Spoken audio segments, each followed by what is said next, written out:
তাহলে কি রিপন মিয়ার বাবা মা রিপন মিয়াকে ঘর থেকে বের করে দিয়েছিল?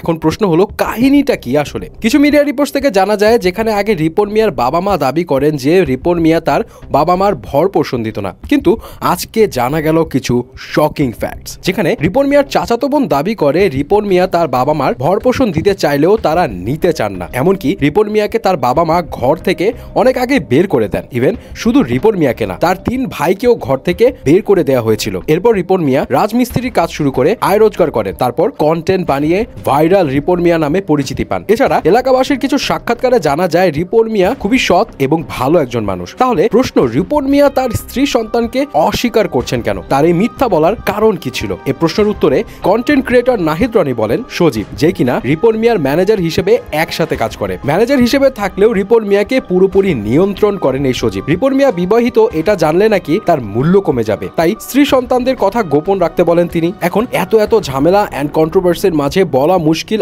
আসল রহস্যটা কি? দেখা যাক কি হয়। রিপন মিয়াকে নিয়ে আপনাদের কি মতামত কমেন্টে জানাবেন কিন্তু।